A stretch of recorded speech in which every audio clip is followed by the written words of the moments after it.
Hello दोस्तों, स्वागत है आप लोगों का मेरे YouTube चैनल में। क्या हुआ जब अचानक से अयोध्या में प्राण प्रतिष्ठा के बाद प्रभु श्री राम के चरणोपात का लेकर प्रकट हो गए साक्षात भरत।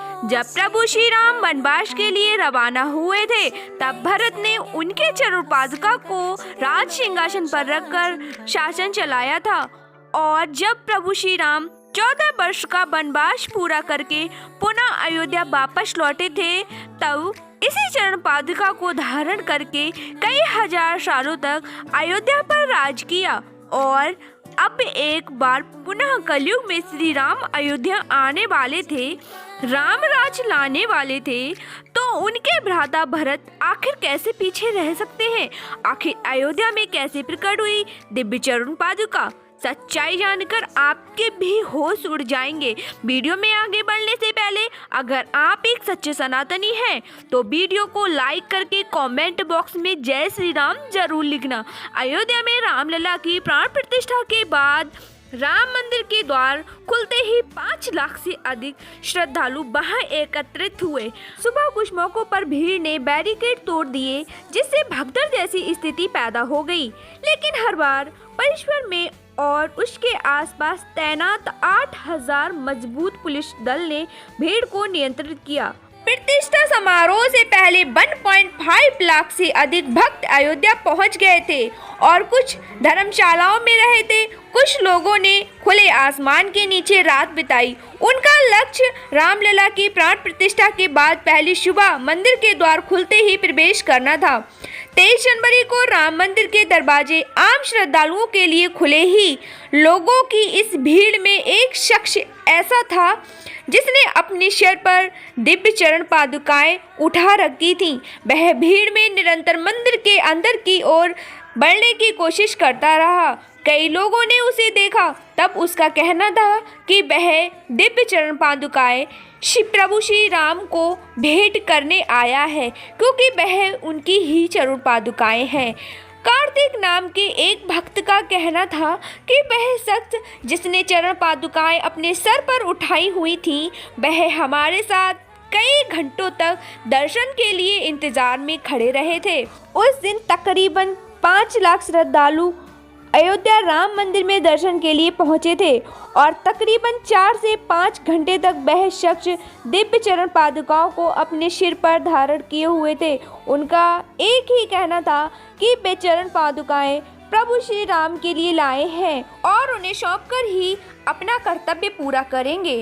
जब तकरीबन 4 से 5 घंटे इंतजार करने के बाद हमें रामलला के दर्शन का सौभाग्य प्राप्त हुआ, उस समय भी वो मेरे साथ ही थे। उन्होंने बेचरण पादुकाएं प्रभु श्री राम के गर्भगृह के सामने रख दी। जब मैंने उनसे उनका नाम पूछना चाहा, तब उन्होंने कहा, मैं यहाँ से 14 किलोमीटर दूर भरत कुंड से आया हूँ। और अचानक कहीं वह अंतर्ध्यान हो गए। ये चमत्कार अपनी आंखों के सामने देख कार्तिक के होश उड़ गए। उन्होंने रामलीला के दर्शन किए और तुरंत ही वह भरत कुंड के लिए रवाना हो गए, जो कि वहां से 14 किलोमीटर दूर स्थित था। आगे वीडियो में हम बताएंगे कि वह दुर्लभ इंसान आखिर कौन थे और भरत कुंड पर कार्तिक की उनसे कैसे मुलाकात हुई।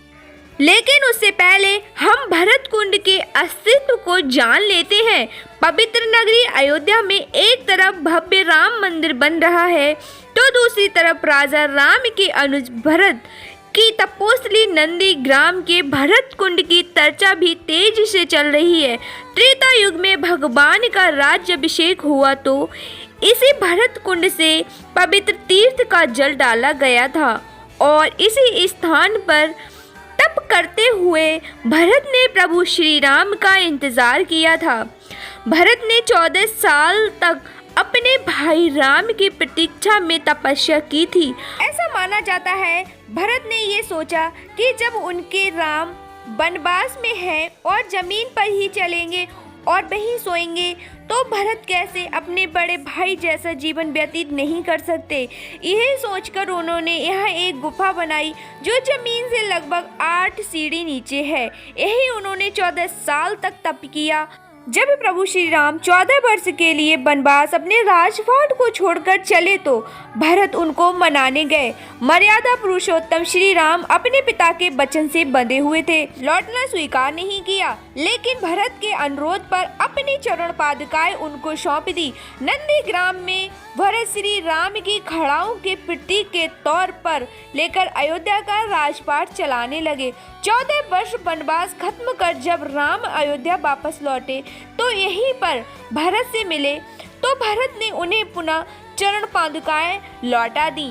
अब जब पुनः प्रभु श्री राम अयोध्या लौट चुके हैं, हो सकता है भरत पुनः उन्हें चरण पादुका लौटाने अयोध्या आए हों। जब कार्तिक भरत कुंड पर पहुंचे तो भरत कुंड राम प्रभु के आने की खुशी में पूरी तरह से सजा हुआ था।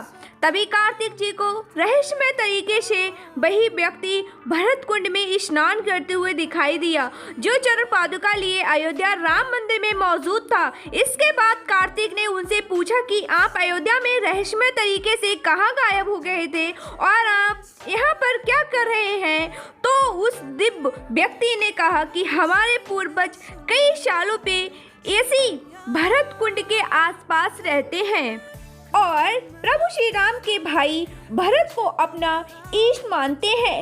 एक दिन रात्रि के समय स्वयं भरत हमारे स्वप्न में आए और उन्होंने हमसे कहा कि भरत कुंड की गुफा के अंदर एक दिव्य चरण पादुका रखी हुई है, उसे ले जाकर अयोध्या में नवनिर्मित राम मंदिर के अंदर रखना होगा। वहाँ प्रभु श्री राम अपना राज्य सिंहासन संभालेंगे। जब हमारी आंखें खुली तो स्वप्नानुसार अपने राजा का आदेश मानते हुए हम उस चरण पादुका को अपने सिर पर रखकर अयोध्या धाम के लिए रवाना हुए और जब राम मंदिर आम श्रद्धालुओं के लिए खुल गया तब हमने वह दिव्य चरण पादुकाएं प्रभु श्री राम को समर्पित कर दी। अयोध्या में दिन प्रतिदिन ऐसे कई दिव्य चमत्कार लगातार हो रहे हैं। हाल ही में 22 जनवरी 2024 को अयोध्या के भव्य राम मंदिर में भगवान राम लल्ला की प्राण प्रतिष्ठा हुई। उसके अगले ही दिन लाखों लोग अपने आराध्य के दर्शन को इसी दौरान एक बंदर भी गर्भगृह में प्रवेश कर गया। श्री राम जन्मभूमि के तीर्थ क्षेत्र ट्रस्ट में ट्विटर पर इसके बारे में जानकारी साझा करते हुए कहा है कि वहाँ तैनात सुरक्षा कर्मियों का कहना है कि ये हमारे लिए ऐसा ही है मानो स्वयं हनुमान जी राम लल्ला के दर्शन करने आए हों। ये घटना 23 जनवरी को शाम करीब 5:50 की है। उस समय तक करीब 3 लाख भक्त राम लल्ला के दर्शन कर चुके थे और 2 लाख से शेयर किए गए पोस्ट में बताया गया है एक बंदर दक्षिणी द्वार से गुड़ मंडप से होते हुए गर्भगृह में प्रवेश करते हुए उत्सव मूर्ति के पास पहुंचा। बाहर तैनात सुरक्षा कर्मियों ने उसे देखा। वे बंदर की ओर ये सोचकर भागे कि वह उत्सव मूर्ति को जमीन पर ना गिरा दे, परंतु जैसे ही पुलिस कर्मियों ने बंदर की ओर दौड़े वैसे ही बंदर शांत भाव से भागते हुए उत्तरी द्वार की ओर गया। द्वार बंद होने के कारण पूर्व दिशा की ओर बढ़ गया और दर्शनार्थियों के बीच में से होता हुआ निकल गया बिना किसी को कष्ट पहुंचाए। वैसे अयोध्या में बानर की इस तरह उपस्थिति कोई घटना नहीं है। राम जन्मभूमि मुक्ति आंदोलन के दौरान कई प्रमुख मुद्दों पर इसी तरह बानर की उपस्थिति देखी गई है। इसी बीच रामलला की मूर्ति बनाने वाले प्रसिद्ध मूर्तिकार अरुण योगीराज ने एक ऐसे चमत्कार के बारे में बताया जिसे उन्होंने खुद मूर्ति बनाते हुए महसूस किया। राम मंदिर के निर्माण करने वाले कर्नाटक के मशहूर मूर्तिकार अरुण योगीराज ने ऐसी बात कही है जिस पर आप भी हैरान हो जाएंगे। उन्होंने कहा है, अयोध्या में नवनिर्मित राम मंदिर गर्भगृह में जो मूर्ति बनाई गई वह उन्होंने नहीं बनाई है। दरअसल में वे बात अलग तरीके से कह रहे हैं। उन्होंने कहा है कि गर्भगृह के बाहर तक उनकी मूर्ति की छवि अलग थी, लेकिन जैसे ही मूर्ति को गर्भगृह में प्रवेश कराया गया उनकी आभा ही बदल गई। इसे मैंने महसूस किया है। मैंने गर्भगृह में अपने साथ मौजूद लोगों को भी इस संबंध के बारे में कहा, ये दैविक चमत्कार है या कुछ और, लेकिन मूर्ति में बदलाव हो गया। टीवी चैनल को दिए गए इंटरव्यू के दौरान अरुण योगीराज ने कहा है कि मेरे पूर्वजों की 300 साल की तपस्या का यह परिणाम है। मुझे शायद ईश्वर ने इसी कार्य को करने के लिए धरती पर भेजा था। मैं इस जन्म में भगवान श्री राम लल्ला की मूर्ति बनाऊं। अरुण योगीराज ने एक बड़ा रोचक चमत्कार भी सुनाया। उन्होंने कहा कि जब मूर्ति का निर्माण कर रहे थे तब हर दिन शाम को 4-5 बजे के बीच बंदर वहाँ पर आते थे, वहाँ मूर्ति का काम देखते और चले जाते थे। कर्मशाला में इस प्रकार से बंदरों के आने से हम लोगों को परेशानी होने लगी। हमारा ध्यान भटक जाता था। हमने ट्रस्ट के महासचिव चंपत राय के सामने इस बात को रखा। उन्होंने कर्मशाला में घेरा लगवा दिया, वहाँ दरवाज़ा लगवा दिया। उस दिन शाम को जब बंदर आए और उन्होंने पूरा इलाका बंद देखा तो दरवाज़ा पीटना शुरू कर दिया।